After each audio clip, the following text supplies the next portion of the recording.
Estamos de regreso, Realidad en Contexto, un programa, Claro. otro programa fuera del aire, pastor. Entonces, sí, usted indicaba en el segmento anterior que no importa quién haya escrito los libros de la Biblia, eso fueron como escritores mandados a hacer eso, pero el autor principal es Dios. Claro que sí. Sí. Así es, Julio. La Biblia, por ejemplo, la palabra Biblia, bueno, es una palabra latina. Y la palabra Biblia viene del latín, Biblia.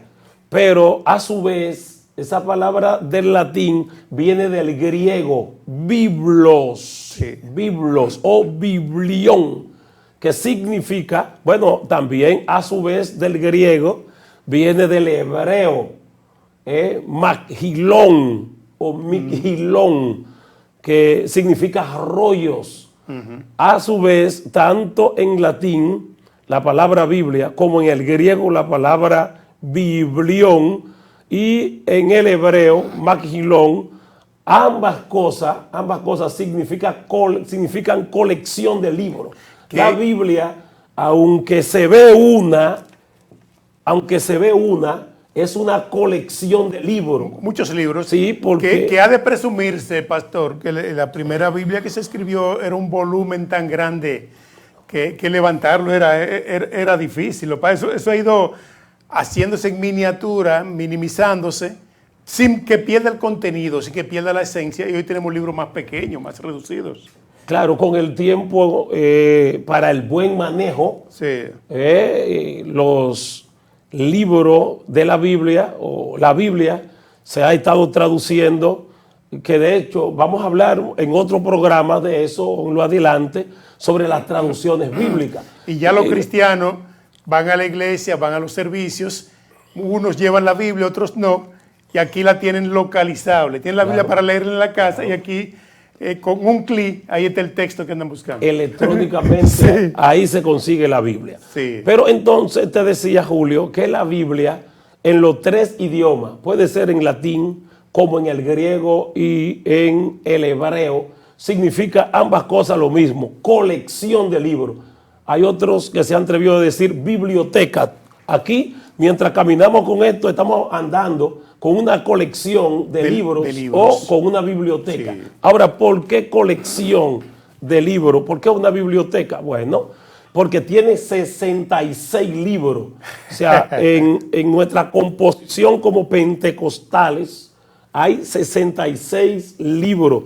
En la iglesia tradicional católica tienen 72, creo que son 7 libros más.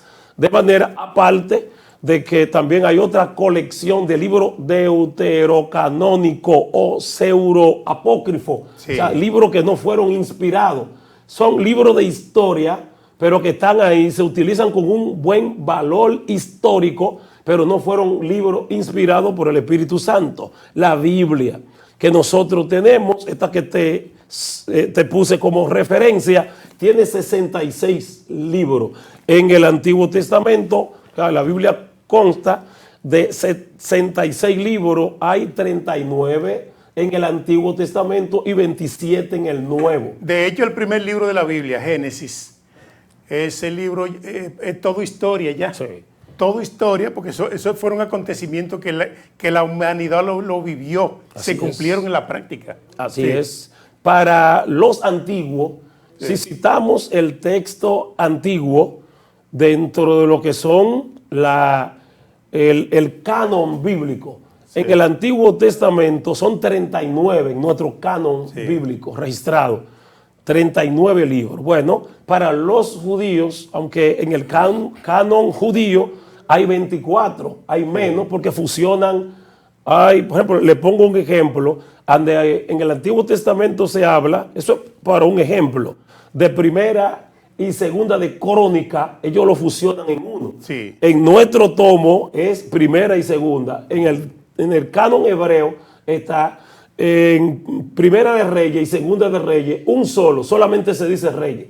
Primera de Crónica, segunda de Crónica, ellos dicen un solo. Cuando dice primera y segunda, fue que ese autor escribió 2 libros. 2 libros. Perfecto. 2 libros. Sí. En nuestro canon está así, Sí. está dividido. Pero en el canon hebreo está fusionado en un solo. Por eso el canon solamente, en vez de tener 39, el canon veterotestamentario, o sea, del Antiguo Testamento, en vez de tener 39 como el de nosotros, el de ellos tiene 24 libros.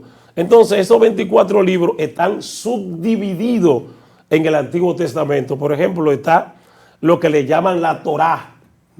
La Torá, que es la ley, el libro de la ley.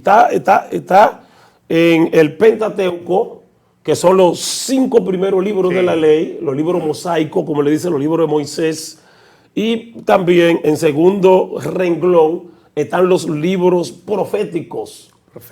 Y también Ketubín, y también están los libros de los salmos, cuando hablamos salmos y proverbios. Esa es la composición del texto del Antiguo Testamento. Está en ley, profeta y escritura o salmo. Los profetas son un grupo, está dividido, hay una subdivisión dentro de lo profético. Están los profetas mayores y los profetas menores. Siempre, no es porque uno hacemos eso aclarando, no es porque uno es más importante que otro, sino por el volumen. El asunto de quién es mayor y quién es menor es por asunto de lo tan voluminoso de su escrito. Por ejemplo, los profetas menores escribieron texto un poquito más reducido, y los profetas mayores, Isaías, Jeremías, Zacarías, Ezequiel y Daniel, pues tienen un mayor de volumen en su escrito. De ahí entonces se parte la subdivisión del Antiguo Testamento. Pero otro dato importante, Julio y amigos televidentes, es que la Biblia está escrita en 3 idiomas originales. Por ejemplo, el Antiguo Testamento se escribió en hebreo, y hebreo y también el arameo, algunos párrafos en arameo. De ahí el origen de la Biblia. Sí. Así que el Antiguo Testamento se escribe en hebreo y algunos textos bíblicos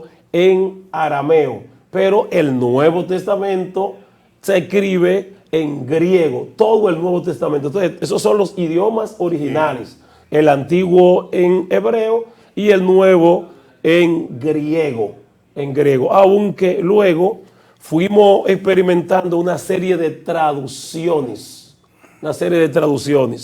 Por ejemplo, la primera traducción que nos llegó se llama la Septuaginta.